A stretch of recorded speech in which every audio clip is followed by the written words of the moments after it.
All right, so we're live here, Biotech Simplified Live, and of course, if you're watching this on YouTube and you're not on the Facebook group, be sure to go join Biotech Simplified and the Facebook. The link's down below. You can see that, so be sure to join that. Of course, it's great to get a comment in there so that we are here, Ron. Thank you, thank you, thank you. That is so helpful. And let's see, that should show up over here. Let me see if it is showing up. I don't see that yet, but you know what? Now I'm going to take this. Hold on. I will get that, do this right here, and then I will have that. Okay, that'll give me the live stream. All right, so thank you for the comment. Very helpful, very helpful. All right, now they're starting to show up. Larry, Daniel, yeah, cool. All right, so you guys can ask questions, of course. And if you haven't joined the Facebook group, be sure to join it. 3,200 people there already, and we'd like to have you. And of course, subscribe to this and check out the other stuff that we have. And anyway, so today we're going to talk about room tone, and people get confused about this. I'm talking with a gentleman overseas today, and he was saying, well, yeah, but they said put silence in the beginning of an audiobook. Well, I don't recommend that, okay? Matter of fact, Audible and ACX will reject a book that has total silence in the where there should be room tone at the beginning. But note, they only spot check things. So I've seen people get away with it for years, and then they get a book rejected later, and then they go, well, I've done this 20 times. It's like, yeah, but all right, I don't tell anybody. I'm going to deny it. Matter of fact, we'll delete this afterward. But I've been on the freeway, and I've gone over the speed limit, and I didn't tell anybody. And I've gotten away with it a bunch of times. And then I've been pulled over a few times in my life, probably half dozen times over the course of my lifetime. And I might get away with it. I probably did last week, driving up to my mom's house and that kind of thing. Most of us are speeding regularly, meaning we're going a little bit over the speed limit, technically speeding, whether I'm going 1 mile over or 15 miles over, but there's some wiggle room in there. And it's the same with a lot of audiobooks. And if you're doing just ACX as opposed to a publisher, you might get away with some things. You might get away with it with a publisher where nobody notices for a while, but eventually they will. So we do not want 100% silence, but that's easy to do in any good DAW. And I'll just show you. Now, I have a fan going here because I want worse room tone. I want you to be able to see it. I'll take it out with some noise reduction, but I want you to have the idea, starting with some and pretend I'm doing some processing. So I'm going to go through the whole process of creating some room tone that I could use any place I want. Remember that the amount before and after a chapter has changed over the last couple of years. About 2 years ago, if I remember right, don't quote me on that exact time frame, they changed how much silence or how much room tone you needed before the start of a chapter and at the end of a chapter. In the old days, it was 0.5 to 1 second up front, and then less than 5 seconds, 1 to 5 seconds in the back. And so we would have different amounts for both. A lot of times I'll just now use about 1 second up front and a couple seconds or 1 second in the back. You can use the same thing. There used to even be something in the old days. A lot of people, you'll still say, well, after you say chapter 1, then there should be 2.5 seconds or a specific number, 1.5 seconds. The reality is that's gone away. Now you can do anything you want. So here's how I create room tone, and then I can reuse it for different purposes. And it's so simple. You can do this in any DAW. I'll do it in Studio One, but you can duplicate this any place.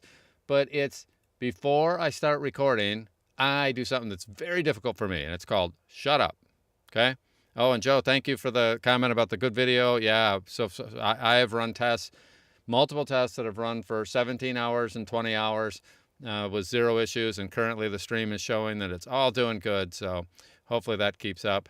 If not, I'll know about it. Anyway, but please tell me. You see something that's not working, let me know. And because I do have my dashboards going, and they're all showing healthy, everything's right, unlike a few weeks ago where before that component was changed out from the ISP. So I'm going to record something. I do have a fan on here. You can actually see it over here. So now I'm going to record something, and that's not what I would do. Although I could do it. I did get a half second in there. So normally, this is what I would do. See how close that was? And some people, I'm going to just press C and do it. Some people will have started right away there and not have any space before the recording. I would not do it that way.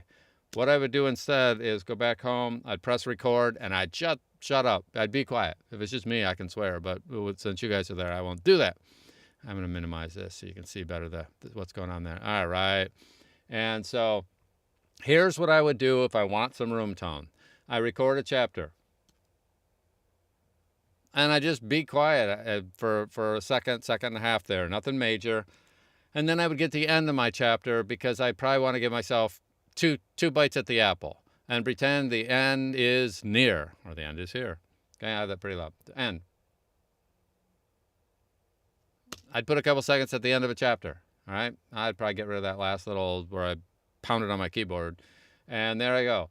Now this is 19 seconds, but pretend it's 19 minutes. So I did a whole chapter or a voiceover.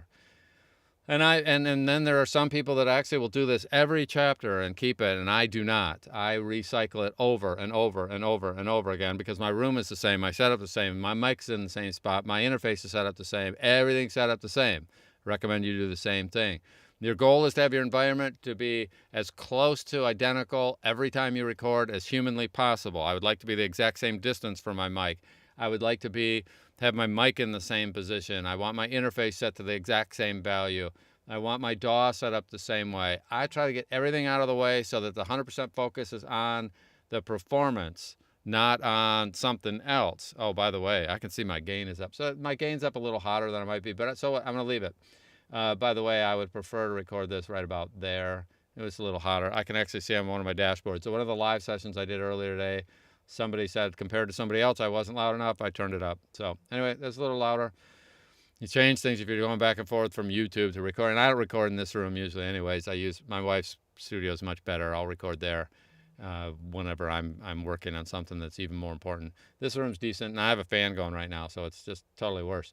So I'm going to take this audio, and I'm going to master it. Meaning I'm going to get it up to the ACX specs, and I'm going to, everything set up on my template, and I'm going to call this up to spec, and I'm going to say mastered, and I'm going to go through that whole, here's how I master all my audio. I do that, and right now, and by the way, I'll just show it to you. So what you can see, I'm making the same height. This one's mastered, this one's not, this one's been compressed, it's limited, it's got all the details done for it, that's all set up for me. And I'm going to take that, I just wanted you to see it visually, there was the starting point, there's the final, and we'll double click on it, it's going to go into RX10 here, and it's called up to spec. I'll get rid of some of these others just so that that's a little bigger, just in terms of the little tool tag there, so that it looks good, it's easy. We'll take all these out of there, all right, just so you have a little less. And I'll just put it as the first one, all right. I don't know why, because I may know about that. All right, and so what you can see, let's pull up the specs. I have a keyboard shortcut for that. This piece of audio is at minus 1968, and the peak is at minus 3.61. You can see that too. True peak does not matter to us. Sample peak is the only thing for audiobooks, even voiceover. It's fine. And I always give myself a little bit of headroom. If I'm doing a voiceover, hey, I can be in the about -1. I'm okay with that. If I'm doing an audiobook, then I'm going to shoot for 3.5 is where my limiter is set. The limiter didn't even kick in this particular case. Anyway, that's at 19.68. I would consider that almost perfect. And I'm shooting for about 19.5 plus or minus 1. And then, but I do have some noise over here. This is the room tone before I started and at the end. You can see them easily in RX. All right, so there's that. That's at minus 62 and minus 50. That's because I have this fan going. I don't have the fan oscillating this today, so it's sitting in there. I would simply go in here, pull up RX. In this case, I could use voice denoise because it's just not much. And if I did that and bring it down 5, 6, render that whole thing out, then that would probably give me a number that I'd be happy with. That's at 68. Yeah, I still don't like that as much. So what I would do instead is I would go in with spectral denoise. And remember, I don't want to say, it's a little bit crazy. Don't run a fan. Like I'm running a big, tall room fan that's one of those tall, skinny things. And it's sitting here about 7 feet away from me. I'm on a second floor, and it's a little warm today. And I could have run the air conditioner and all. I just didn't do that because I'm too lazy. So I just said, this will be fine. I'll have this learn this. I might take down some at the bottom there. I will take this out. And how much do I take out? Well, how do I know how much I want to take out? It's called, I've done this 4,000 times. And that's not an exaggeration. That's way undercounting it. And then I'll render that out and see what it looks like. And then I would go ahead and measure that little bit and say 62, 78. Okay, that's almost too much, but that's what I would do. undo that. Now I'm going to just render the whole thing, and boom. And now what I have a sample. It started off just normal, meaning it started off, I didn't do anything special. I just shut the heck up for a second or two before I started. I like this little section that's right here. And then at the end, I did it again just so I had a little extra there. And now that I have this one, I will go ahead and say File, Save. Okay, now it says it can't be saved because I threw that back over here in my DAW, and take that guy out of there. And then now RX will be able to say it. And that's just actually smart. The operating system saying, hey, that file's locked. Now it's not. Now I can go back to that one, which is up to spec here. And then I'm going to throw that over here into my DAW. So now I have the true After RX track. It's meeting all the specs. The audio already met the specs, my room tone, and what I would do, by the way, whatever processing I was going to run there in RX, I would have run all of it so that this little fragment here of room tone right here is identical to my final production, right? Because now what I can do, I'll change my sizing here. So, I'm working on the yellow track. So colors make it easier to talk about. So I'm on the yellow track, and I'm going to actually zoom in to make sure there isn't anything visually that I can see there that I don't like.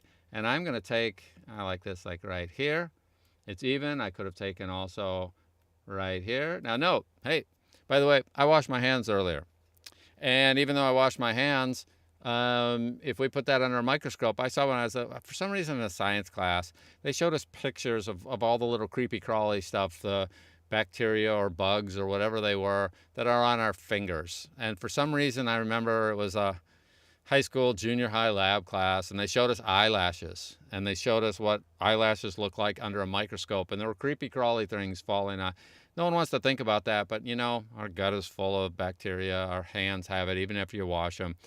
Well, the room, if I zoom in enough on any room, unless it's we'll just say on any room for this example, then you're going to eventually see noise. This could not be heard even though it's bigger, but I would take this little section here. I'm taking a fraction of a second, 0.8 seconds, and then I'm going to duplicate it. And so I've duplicated it right there. All right, now I'm going to put it here, and I'm going to change the color of this just so that I can see it better. I'm going to change it to, there we go. I'm going to make this, and now I have some room tone. And I have a fraction of a section of room tone, but with a single key, I can duplicate it, and then I'm going to bounce it into one thing, so I have some room tone there, okay? Now, what will happen is, when I have that room tone, I'm going to say, well, how much of it do I need? I'm going to probably, I have what I have. That's 8 seconds. That's more than what I need. So I'm just going to go ahead and say, there's about a second of room tone. Now, the interesting thing is, if I take this, by the way, if I really wanted to know how long that was, exactly, I can do some different things and different tools. And this one will tell me that if I'll just show you, if I enable loop follow selection, then that's, what is it, 1.068 seconds. It's really going to be hard to see in that. I don't think I can zoom in on this. My little zoomy thing is not happening. I'm just going to tell you that's a little over 1 second. I could snap it. I could make it exactly a second. I can zoom in and see what it is timeline-wise. I could make it snap. I'm not doing any of that stuff. So I'm saying, all right, I have a second. Maybe I have 2, whatever. And now I'm just going ahead and I am going to right-click on that, and I'm going to copy it. I'd normally do that with a keyboard shortcut. And then I might go in here and just say, hey, we'll replace that. And if I replace that and do that properly, okay, and I'll show you a little trick here. I'm going to turn on my, what do they call that? I could delete that out, and then I can drag that up, and I end up having now 1 second-ish of room tone. And I'm going to use that, and I would go to the very end, and I would do the same thing over here, and I'd put it in there. And by doing that, I don't have to think about it. I just don't have to think about it. It's easy enough. It's a non-issue. When I'm done, and I don't have to think about it. So I go over and I copy it at the beginning, and you can see it's perfectly clean. It meets 100% of the specs, and it is not zero. 0 would be if I go over here and I press delete, I now have absolute silence right here. Now, I can tell you a dirty secret. You can actually get away with it at the end. They don't seem to measure that. So you can get away with it. I have seen people get away with it at the very beginning. This, and so where I replaced it, you can see I am crazy zoomed in. It'll look like a flat line. Let me zoom out on that again. So it's now just, it looks like a flat line, no matter how big I make that. It's not something that anybody's going to be able to see because I'm not zoomed in. If I zoom in enough visually, then you will see that there is something there, but it's such a small amount. It's like the little bugs that are on my eyelashes or on my fingers.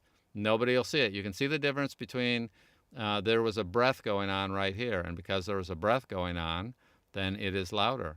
But that's because the breath is there. Now, that breath is quiet enough that it's almost a non-issue. Right here, I don't think there's a breath, but I don't know. There's a tiny little bit in there. And then I didn't denoise it or anything. I didn't do a mouthy click or anything, but it would have taken out that little click that's in there, that tiny, tiny, tiny, tiny one that's there. That'd be gone too. Here's the point. You can reuse your room tone. And then if you have this down here and you go ahead and, let's see, oh, I dragged it up and I didn't copy it. All right, let me undo that. Control Z. All right, there's that right there. What I really do with this is I take this and I have a few seconds of it and I will export this track, and then I will use that exported track. I will export it to a common location. And then once I've done that, then I will drag that in, and you can have it on a hidden track on your template. You can have it on your template as a unhidden track. You can just have it sitting there ready to rock and roll and not have to think about it, not have to worry about it. It works great. It'll sound great. And when you see, and then if I export this little thing here, I see a little tick there that was before, had nothing to do with this because I didn't declick it. And if I had, that would have been gone. I'll get rid of that. But when I export this little track here, nobody will know that I swapped in a tiny bit of room tone for whatever was at the beginning, and I have the right length, whatever I want there. We'll throw this into RX, and then when you see it in RX, you're going to go, okay, so what? It doesn't look like anything. You can't tell that I've added that in there, but that's the room tone that is there, and this is the second one. And if I measure that, it's going to measure properly if I did all that right. And yep, okay. So point being, if you do it all right, then it all works and it's easy and you don't have to think about it, okay? So the point is you grab some from something like this and you're going to copy it, or you can do what I did.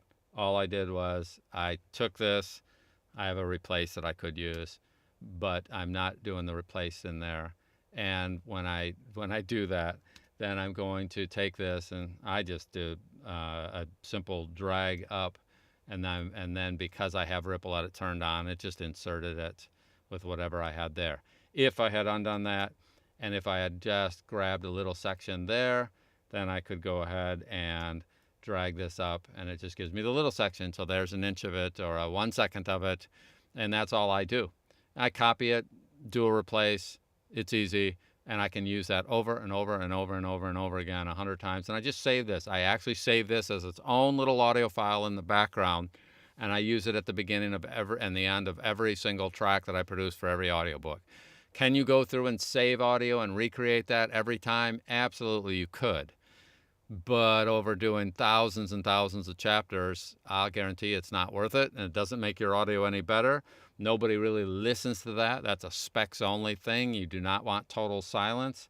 That is different than if I turn this off, and if I do that, that is total silence. That's not what they want. They want some room tone. They don't want total silence here. That sounds funny. That's like going sunshine right here, and then darkness, and then sunshine, and then darkness. I mean, and now the average person will not know why, but they will kind of say at some point, Don's audio sounds funny when he has all these blanks. And the reason is when their ears get to this section here, or any other place it was blanked out, This is a sound that unless they have gone to outer space, I guess, I've never been there, then they have never heard this total silence, because every room they've been in their life, from the time, even in the womb, there's sounds going on. So their whole existence, they have heard something in the background at all times, 24/7, and there's always something in the background. So it just sounds normal. I expect it. You don't even hear your dishwasher running if you're in the other room. You don't hear. I've got to have a clock in my bedroom that ticks, and I don't hear it because it's just in the background. It's always there, and our brain is optimized to ignore non-threatening things that are consistent sounds in the background. It just won't hear it. All right, let me look at comments and questions here. What's the difference between a room tone track and so let's see. Hold it. Let me start with I have a folder room tone full of various lengths. So Larry is saying I have a folder room tone wave files of various lengths to plug into chapter beginnings, ends, and internal breaks. First thing, internal breaks no longer have any an amount that is needed, and I do it by feel, and I think it feels better. If I'm doing a story that's super exciting, I might put a slightly shorter, so this is just a performance issue. How long I leave between that last phrase and this phrase is a feel thing. It might be a long one. It might be a short one. It depends on what's going on. So I'm not into having all, like 2.5 seconds after chapter 1. You can do it by feel. It's not necessary. It doesn't help your audiobook sound better, so I don't do that. Now the beginnings and the ends can all be identical. And so if I was going to do that, then you could easily set up a folder over here, and you could go through the browse, and you could go into files, and you really literally could have on a place, I could go in and I could go into my Studio One folder, and I actually have Studio One. There's someplace there's multiple Studio One folders there. I missed it. I have a folder that I've cleverly named. Wait till you see how clever this is. This is called Common, and I have some different things in there. So I have a folder cleverly named Common. You could have all those little fragments that are different sizes, and you could drag those in. I have some. This is probably a pretty long room tone track. How long? It's 46 minutes. So if I ever wanted, I could drag that in, and there I have 46 minutes. No, I don't know. What did I say there? Yeah, 46 minutes of room tone is sitting right there. So there's 46 minutes. If I zoom out, you can see 46 minutes in that. Yep. 46 minutes right there. You can see that. And if I got to the end of that thing, there's about 46. I zoom in. Look at that, 46 minutes. So you can have all those and you can use those, but I don't see the point anymore. Rather than having them out here and bringing them in, if you're going to use them all the time because you're doing an audiobook, you can go ahead and create a common folder and use that common folder and then drag it into your template. And then if you've dragged that and then you save your template, then you don't have to open up anything else special every time. It's always there. And you can have that hidden. And then you could hide that track, and then when you need it with 2 clicks, you could go ahead and find that. There's 2 clicks and it's back. Okay, so you can do it lots of different ways, and I certainly can see why somebody might want to do that, but it's too much work to go out and get things every time from the disk. If you're going to do that all the time, throw it on, get it on your template, and then you don't have to do it. Just have it hidden, and then you copy it from here and paste it where it goes, and don't use silence. It does not sound right. Do not put silence in between sections. If somebody's doing a voiceover, they can get away with silence in many cases because the final is going to have music, or it's going to have audience, it's going to have ambiance. And so anyway, so that's the point is that you're going to have more than one use for this, and you do not need a specific timing on anything other than the beginning of the end, and what they've asked for over time is morphed to where it's only the beginning and the end, and they're both now up to 5 seconds. So I use a second up front. You can use the same thing up front and up in the back. If you want to put more in the back, fine. There are a couple of publishers I think still are stuck on the old ones, and they want 3.5 seconds or 3 seconds, or they might tell you something. If they tell you something, fine. Use whatever they want and make it up and have it sitting down here. And if I had more than I need, which I do, I could just drag across there and I can see that's 2.3 seconds. and I could take that and copy that and use it and have it sitting right there. But if you're going to use it regularly, throw it on your template. That makes it easy. Now, Joe has asked a question.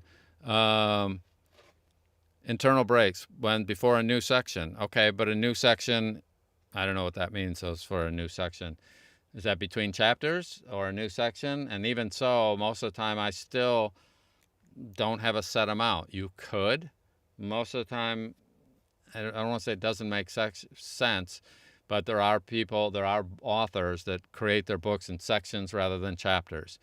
And if you're talking about in between chapters, then okay, that's fine. But you still can have it sitting on your template and have it sitting there. I used to have them all on my template, and I would have what did I have? I had a 0.6 seconds, I had a 2.5, and I had a 3.5 sitting down here on a track, and it was just hidden. And when I needed it, I had them color coded so that I knew when I put them in how long they were based on the color. And I also had them labeled because I had gone through and I labeled this one, and I said this was 0.6 seconds, kind of like that. And it's hard to see there, but now it says 0.6 seconds. And I actually made sure that this was exactly 0.6 seconds, and that, so I would have that sitting there at 0.6 seconds, and then I could copy that and have it sitting down here, and it would be a certain amount. So anyway, all that can be done. You can have it, now this would be more. What is that? That one's couple seconds there. It's from 1 to 2. It's like 1 point something, and I could just label that, and I would have it sitting down here. Then if I was going to do that, I would actually also color code it. I'd have a different color so that when I pasted it in wherever I wanted it, I could see it. And I've done such anal things as taken this one and made its color white, or as light as I possibly could. And by the way, I can create custom colors if I really wanted it total white, but I don't. I would make it super, super bright and almost white. And then this one would, the color for the end, I had super dark. And I don't know, I'd pick a super dark color. And then what I did was I considered it that the sun comes up in the morning and it goes down at night. And that was my beginning and my end. And I could look at a track zoomed out, and I could instantly see that I had a light color at the beginning and a dark color at the end, and life is good. And then Joe asked a question about change of scene during the chapter. Yeah. So if the scene changes during the chapter, I still think it's better and you'll see in movies and TV, I mean, it's not a set amount of time. It depends on, sometimes a bigger pause is better. How big is the change? What's going on? And so I bake that into the performance, but so you can wait a little longer if there's a big major change. If the scene changes, it doesn't help it and make it artistically better to have it be 2.1 seconds. And no one really knows. I mean, it either feels right or it doesn't. And audiences are used to, the scene changes are all different. If you watch a TV show, sometimes there are jump cuts. Sometimes there's a whole bunch of other things. Sometimes they're not. They're just not super consistent. That's not what anybody's going for artistically. Not anybody. That's not what most are going for, and they just don't always use anymore. If you go back in time, everything used to be, there would be a formula.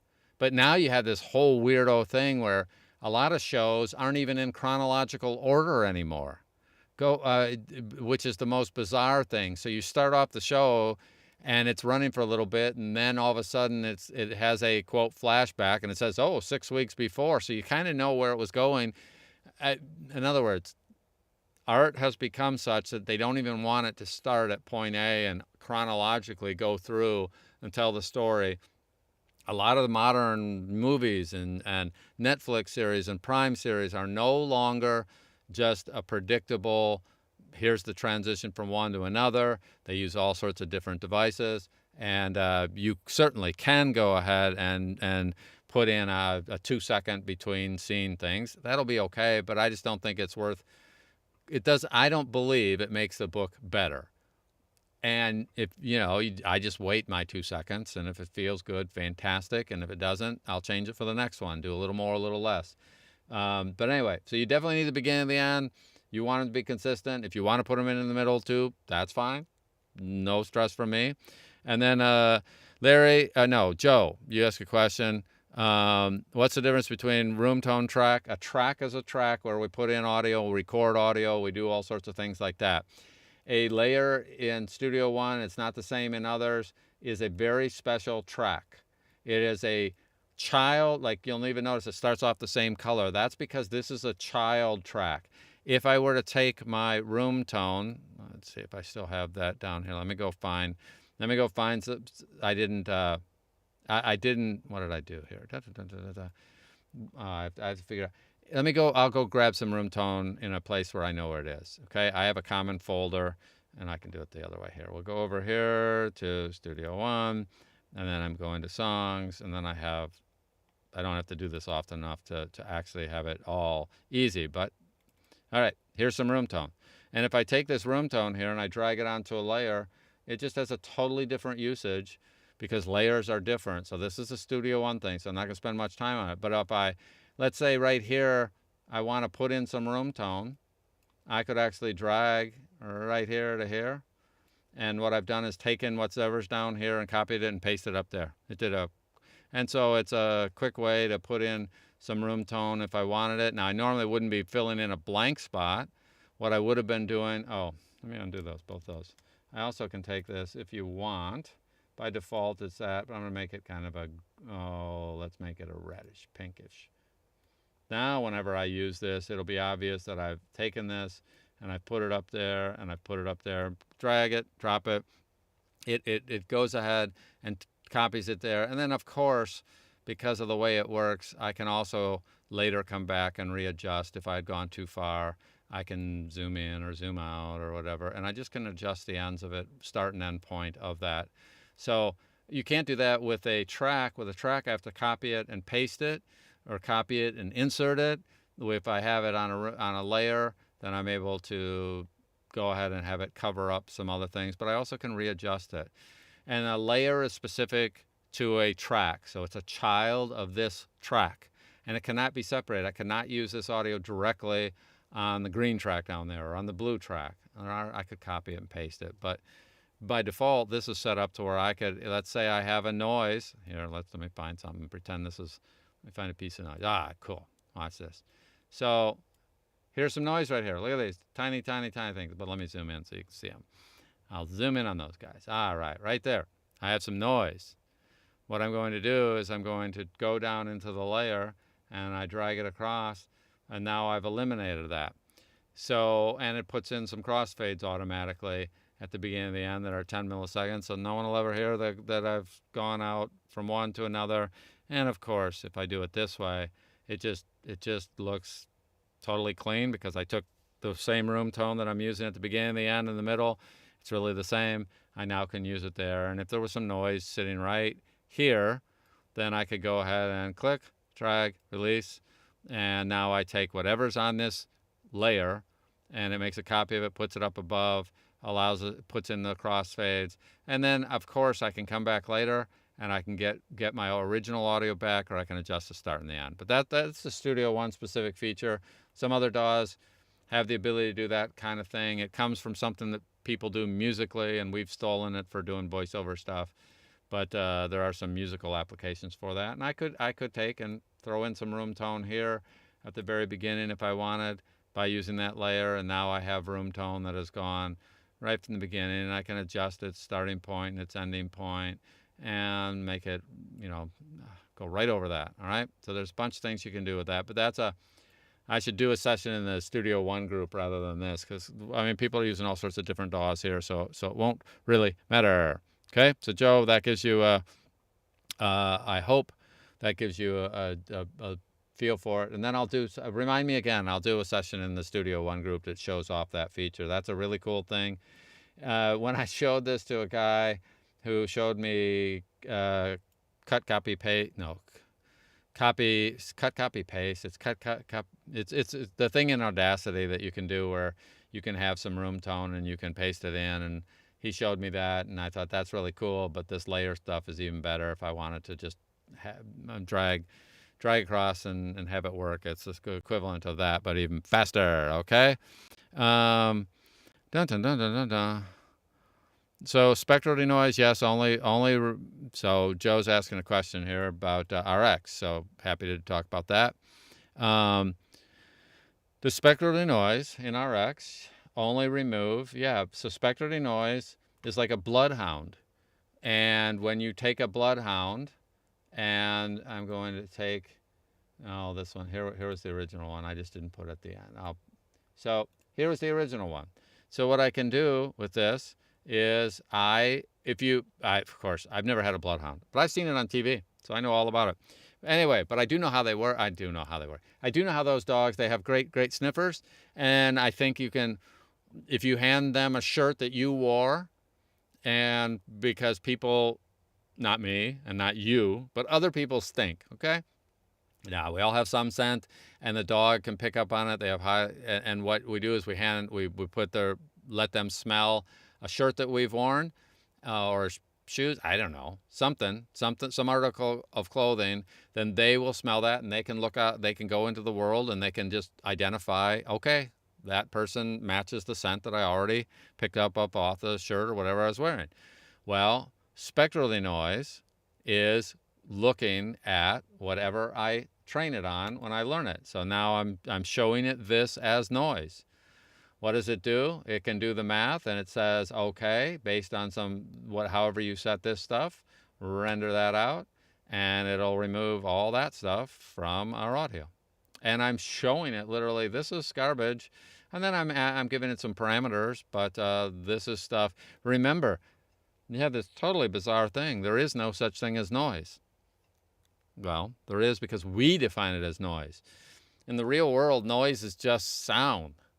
We consider it noise compared to our dialogue, and we consider it, and it is a distraction for our dialogue.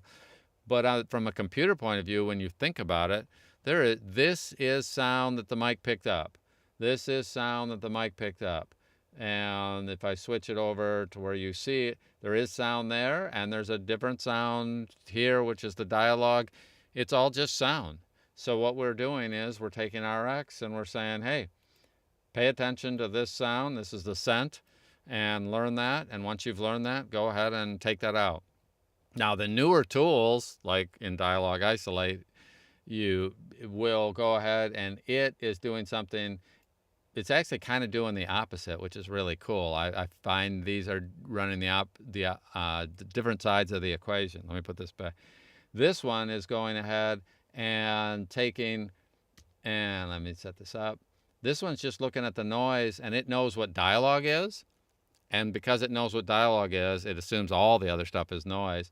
And I can render that out, and it'll go ahead and it'll go through and do the same exact thing, but from a different perspective. And what I find interesting about it is, that's because I had it set so much. I mean, I just took out an insane amount, way too much. Because if I measure this, you'll see this is like almost silence. Okay, so we'll put this up here.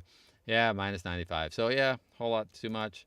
So I take this and instead say, let's take out maybe 12 dB, 10 dB, and render it that way. And that would be a whole lot better, because that's all we need. This was already close enough. Even with my fan on, this room's strong enough that it's not too bad. And then what's this measuring? That's minus 70, so I could live with that. I might tweak it from there just a little bit, run it that much.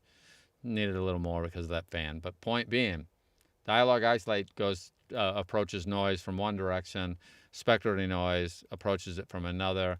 These two tools are pretty amazing in terms of, one, this was a person that figured out all the details. This was some machine learning where they fed it a voice with noise and without noise, and the computer had to figure out, well, what is dialogue? And all the rest is noise. And so they had to feed it thousands of voices in order for it to do its job for this. And it wrote the math that actually makes this all happen. Okay? So that's a dun dun dun dun. Oh yeah. So Joe asks, in other words, if I use it over the whole file, including where we're talking, spectral denoise only takes out the bad stuff. And the word completely is a loaded word. First, it is absolutely stunning what spectral denoise can do. And it will take out just the bad stuff, okay? Because that's all we trained it on. It is looking at the math here and saying, well, that's different. That is not this. What it is doing is going in between, though, and doing a brilliant job of looking at the audio here and figuring out that there was some sound down here that wasn't the noise, so it left this down here. It's being very strategic. This is brilliant mathematics to make this stuff work. So is this, but this is written by a machine. This is written by a person who figured out how to do. But at the end of the day, hey, Don, who's ignorant, it's just math. It's math that I'll never, ever, ever in my life, in multiple lifetimes, be able to do myself. But if you're a physics nut and you know enough math, then you can make all this stuff work. And yeah, it's leaving it completely. It's insanely transparent unless somebody does some really crazy stuff with it in terms of what it can take out. If you have a steady fan like I have going, you can have this do a spectacular job of taking out stuff in the background. If you have a changing noise, then Dialogue Isolate is the one. I've run an oscillating, same fan, but I can turn it into oscillating mode, which means it comes in and it goes out. It comes in because as it turns, it comes closer to the mic, further away. When I do that, Dialogue Isolate is 10 times better than doing spectral denoise, but spectral denoise is brilliant on, once you show it, it's a little bloodhound that kind of goes, yeah, you show it my t-shirt and it's going to ignore 400 people standing around in a room and it will find me because I stink a certain way. And the dog can tell the difference between me and anybody else. And, I haven't worked with them, but at least on TV they work. Always work, okay? All right, let me look at that. Yeah, so Dialogue Isolate is amazing. So yeah, it is fascinating. During the betas, I was just going, I cannot believe how well they did this stuff, and I'm really. Plus, somebody had the big epiphany at Isotope that I think is amazing. Is that reverb is a type of noise, and they could put that. They actually took out a tool. I've never seen them do that before. I don't remember them doing that before. There's something else I'd like them to take out, but they so far haven't. But I haven't seen them. They took out a tool. In RX10, you have something called Dialogue De-Reverb. And so it was just this similar thing. If I pull up 10, I could show you. But just understand that they realized that noise and reverb are friends of each other. And that if we can take out noise, it can identify reverb. And since we're just trying, the point of de-reverb is to leave the voice. The point of denoising is to leave the voice. And the point of this tool is to do both. Take out reverb, take out noise gracefully. And what we really hope is that ultimately our rooms become strong enough that we don't need any of these tools. We still might use mouth to click and some other things there, but we need less and less of this depending on our space. On the other hand, when my son moved to Florida, he had a good 6 to 9 months in an apartment complex before they got to their house. And he moved from a killer space that he had in Omaha, Nebraska. And then when he moved, we went to a temporary spot that was only designed to last for X months. And then now he has a really great place in his house. But there was an interim there that lasted, 8 months, 9 months, 10 months, I don't know exactly, where he was in a temporary space. And yet we were able to use these tools, spectral denoise, and he would have to do some hand cleaning with spectral repair to deal with some things in this apartment complex. But the really super amazing thing is today, Dialogue Isolate would have allowed him to record at times in the apartment, which was just temporary for him, where he could not do it as easily. He had to hand do some stuff with spectral repair and hand tune the spectral denoise for different things. And he had to do a bunch of extra work that now could be handled directly by the tools. All right? I hope that helps. So let me look at any more questions, comments there. And Larry is just saying he upgraded last week and been experimenting with Dialogue Isolate, and it may be a game changer. It does depend on your starting audio. For some people, they're not going to use it. For some people, if they had steady state stuff, it's no better than what was happening before. And really, if we're a voiceover artist, we hope we don't have reverb in our space. If we have reverb, I'd be saying, hey, fix the space. But you could have the Donnie short-term situation where he was in a place. It was not his final place. He was still going to move in a couple months. He wasn't going to invest multiple thousands of dollars in upgrading his space. when he was going to move. He had a great space. He had clients that expected quality audio. Yeah, we made RX work during that interim period, and today we have even better tools. This would have been so handy to have Dialogue Isolate in the old version, in the old days, a few years ago, and he didn't. So, but some of you are going to be able to take advantage of that. I do recommend you continue to tweak your room. You should not have to use that stuff. You should not have reverb as a rule. If you're recording at home, you shouldn't have much noise. Don't be dumb like Don and have a fan on. I mean, that's crazy. I have one, but I do. I have it on for demonstration purposes, but I'm a professional, so I can have, no, I mean, I have it on to show you. I wanted extra noise in this. If I don't have any noise, I can't show you. Well, run all your processes on this. I would have normally done something like this. I wouldn't have just run that denoise. I would have a module chain set up. I don't think there's a module chain. That's that one I was showing somebody and threw a bunch of stuff in there. And I could just render that. And that's what I normally would have done, is run exactly every one of my processes on this. And then when I was done, I would have taken that audio. So it was identical to the processes that I run on my production stuff. And, that would do there. Now, it's crazy. I threw a bunch of stuff in there. De-essers, noise stuff, crazy stuff. So don't do that, okay? I don't want to do all that stuff. It just makes no sense. This was I was just showing somebody I could throw in stuff. So it's not even tuned. That's just total garbage stuff in there in that chain. So point being, you have good tools. You can make quick work of things, and good tools make life easier. All right, I'm going to look for any final questions there. I have to go here for today. I hope that you had a fantastic day. Be sure, if you're not in the RX, we've got a group for RX. Audio Rescue. It's down here in the bottom of the screen, bottom right of the screen. Be sure to join that. You can go ahead, VOTech Simplified, join that group as well on Facebook. You can ask questions, leave comments on this video afterward. It's so helpful when you do that. You cannot believe YouTube gets it out to more people. I have VO Jumpstart, and I have a course on Studio One, a course on RX. You can do super chats. I mean, people go, hey, I would like to send you some money. Sure, send me some money during these things. You can thank me that way. You can buy the course, whatever. All right, you can do nothing. You can just watch and have a good time and snipe from the sidelines. That works just as well too. I appreciate you there, whether you're sending something, not sending something, but pass it on to other people. It's insanely helpful. All right.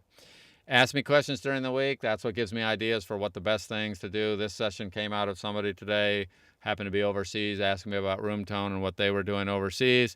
I appreciate you guys. Can you add somewhat? Can you add to a somewhat, amount of clean gain or digital boost?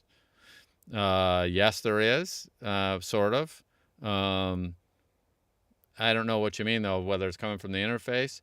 First off, I think you're using Studio One, so you could add 20 dB, you could add 40 dB right in Studio One, and it can do that easily. But I got to go, remind me, and I'll show that next week. Just remind me. So yes, but you can boost a slow signal. That's easy. You can have it in your face. Your DAW can do it. Lots of places, and it's easy. Just remind me. I'll definitely go over that next week, okay?